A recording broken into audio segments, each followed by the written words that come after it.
प्रणांति TV को आपण मानक स्वागत। आज मुख्य खबर आरंभ हो जाइछि शिव उपासना महनीय गणपर्व बोलबम। बोलबम हर हर बम रे स्थानटी कंपी उठिछि।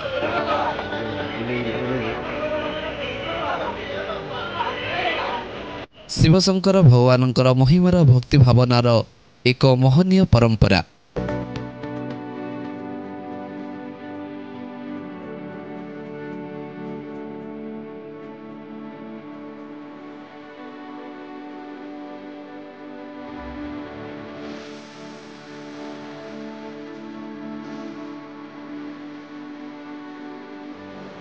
आज अपराह्न संध्या मध्य पुण्यतया ऋषिकुल्या नदी घाटरे लक्षाधिक शिवभक्त काउड़िया मानकर समागम होइछि।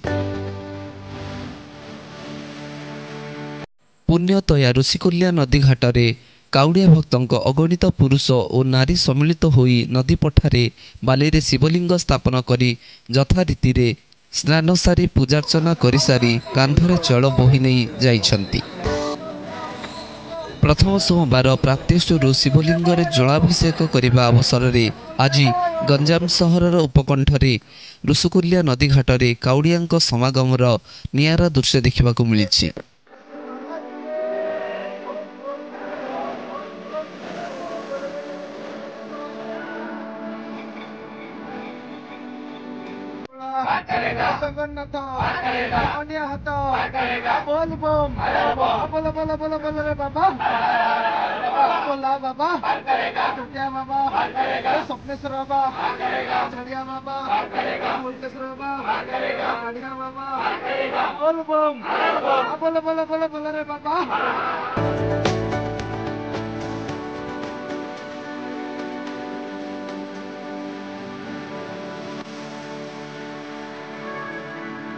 चलित वर्ष जोड़ा श्रावण मास पड़ुथिबा हेतु एही वर्ष एक महनीय अटे, जहाँकि प्रति 19 वर्ष को थरे एभली सौभाग्य दिन आसी थाए बोली कहा जाए।